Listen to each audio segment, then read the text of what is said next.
Second in command, the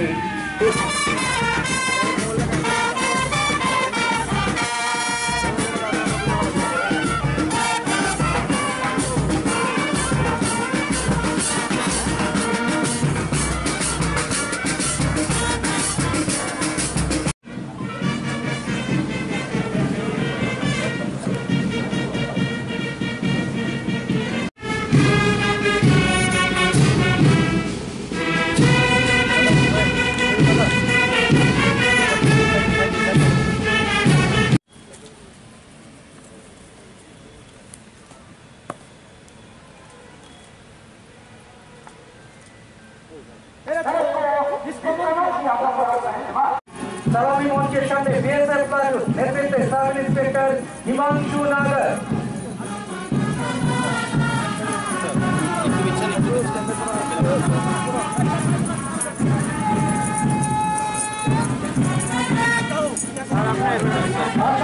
platoon नेतृत्वे सुबेदार मनोहर राव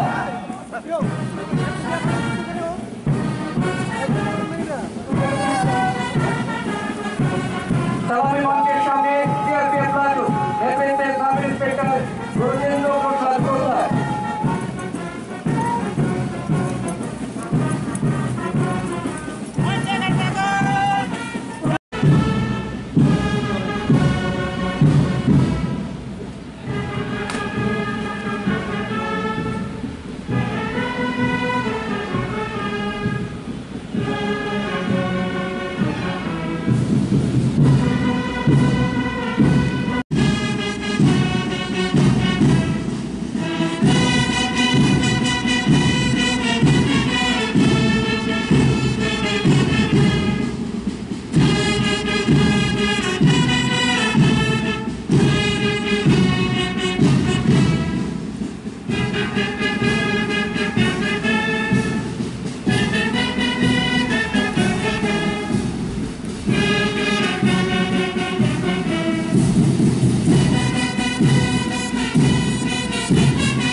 दिवस उपलक्षे आमी स्वाधीन भारतेर प्रथम गृहमंत्री तथा उपप्रधानमंत्री लौह मानव जाके आमरा सब समय आख्यायित करे थाकी सरदार वल्लभ भाई पटेल जी के श्रद्धा जानाई। आज के उनार जन्मदिन आमादेर जातिर ऐक्य और संहतिर जन्य तार अवदान भारतवासी कखनो भुलते पारबेन ना। सरदार पटेल प्रतिटी भारतीय हृदये बास करें। सरदार पटेल एक शक्तिशाली संवेदनशील एवं सतर्क भारत चेয়েছিলেন। माननीय प्रधानमंत्री श्री नरेंद्र मोदी जी भारत श्रेष्ठ भारतेर दृष्टिभंगी लौह मानव सरदार पटेलेर चिंताके शक्तिशाली करार लक्ष्ये एकटी पदक्षेप। आमी अत्यंत आनंदेर संगे जानाচ্ছি যে 59টি জেলায় देव नदी एवं मनु नदीर संगमस्थले सरदार वल्लभ भाई पटेलजीर भव्य मूर्तिर भित्तिप्रस्तर आज सकाले स्थापन करा हयेछे। एर जन्य राज्य सरकार 50 लक्ष टाका खरच करबे। सरदार वल्लभ भाई पटेल शुधुमात्र एकटी नाम नय, आमादेर ऐतिह्य, যিনি জাতির ঐক্যের জন্য তার জীবন উৎসর্গ করেছিলেন। ত্রিপুরায় বিভিন্ন ভাষাভাষী লোকদের বাস হওয়ায় এখানে একটি বর্ণময় সমাজ গড়ে উঠেছে এবং তা ভারতের সমৃদ্ধশালী সাংস্কৃতিক ঐতিহ্যে একটি বিশেষ অবদান রাখে। ত্রিপুরায় এখানে 19টি ভিন্ন উপজাতি সম্প্রদায়ের বসবাস রয়েছে। এটি বৈচিত্র্যের মধ্যে ঐক্যের চিত্র তুলে ধরে আমরা সবাই জানি। আমাদের সরকারের গত 4.5 বছরে রাজ্যের আইন শৃঙ্খলার অনেক উন্নতি হয়েছে। 2018 সাল থেকে বিজেপি নেতৃত্বাধীন সরকার রাজ্যে ক্ষমতায় আসার পর সামগ্রিক অপরাধ উল্লেখযোগ্য হ্রাস পেয়েছে। ডাকাতি, চুরি, খুন ইত্যাদি সহ প্রধান প্রধান অপরাধগুলি আমাদের সময়ে আগের যে সরকারের আমলে গড় বার্ষিক অপরাধের তুলনায় উল্লেখযোগ্যভাবে হ্রাস পেয়েছে। যে ত্রিপুরা রাজ্য রাইফেলসের একটি দল এই বছর প্রথমবারের মতো কেন্দ্রীয় কুচকাওয়াজে অংশগ্রহণ করেছে, যা আজকে গুজরাটের কেবাদিয়াতে রাষ্ট্রীয় একতা দিবস উপলক্ষে আয়োজিত হচ্ছে। এটি একটি আনন্দের বিষয় যে ত্রিপুরা স্বরাষ্ট্র মন্ত্রক ও ইন্টেলিজেন্স ব্যুরো সহযোগিতায় আগরতলায় 8 ও 9 নভেম্বর প্রথমবারের মতো উত্তর পূর্ব রাজ্যগুলির ডিজিপি সম্মেলন অনুষ্ঠিত হতে যাচ্ছে। এতে সম্মেলনের জন্য সমস্ত উত্তর পূর্ব রাজ্যের ডিজিপিদের আমন্ত্রণ জানানো হয়েছে। কেন্দ্রীয় সংস্থাগুলির ঊর্ধ্বতন কর্মকর্তারাও এই 2 দিনের সম্মেলনে যোগ দিতে যাচ্ছেন। এটি অবশ্যই উত্তর পূর্ব পুলিশ বাহিনীর মধ্যে বর্ধিত সমন্বয় বৃদ্ধিতে সহায়তা করবে এবং আরও ভালো যোগাযোগের ফলে এই অঞ্চলে গুরুতর অপরাধ ও সীমান্ত সমস্যা মোকাবিলায় সহায়তা করবে। ত্রিপুরা পুলিশ এবং হোমগার্ড কর্মীদের অবদানের স্বীকৃতি দেওয়ার জন্য এবং ত্রিপুরা পূর্ণ রাজ্য হওয়ার 50তম বার্ষিকী উপলক্ষে আমাদের সরকার ত্রিপুরা পুলিশের সমস্ত কর্মীদের পূর্ণ রাজ্যের 50তম বার্ষিকী শীর্ষক একটি বিশেষ পদক চালু করার উদ্যোগ নেওয়া হয়েছে। উগ্রপন্থী দমন অভিযানের জন্য মুখ্যমন্ত্রী পদকটিকে নিয়ে এখন আরও বর্ধিত করা হয়েছে। তদন্ত, গোয়েন্দা, সাইবার অপরাধ, মাদক বিরোধী প্রচেষ্টা এবং খেলাধুলা শ্রেষ্ঠত্ব সহ বিভিন্ন দায়িত্বে পুলিশ কর্মীদের অসামান্য কাজগুলোকে অন্তর্ভুক্ত করা হয়েছে। বার্ষিক ভিত্তিতে যোগ্য পুলিশ কর্মকর্তাদের এই পদক দেওয়া হবে। বন্ধুরা, এই বিশেষ দিনে আসুন আমরা আবারও বলি যে আমরা সকলেই মাননীয় প্রধানমন্ত্রী মোদীজি এক ভারত শ্রেষ্ঠ ভারত এবং সবকা সাথ সবকা বিকাশের চেতনায় ঐক্যবদ্ধ থাকব, যা আমাদের মন্ত্র, যা কিনা জনগণের মধ্যে অখণ্ডতা ঐক্য নিশ্চিত করবে। আমি বিশ্বাস করি এটি হবে আমাদের জাতীয় বীর সর্দার বল্লভভাই প্যাটেলজির প্রতি সত্যিকারের শ্রদ্ধাঞ্জলি। জয় হিন্দ, নমস্কার।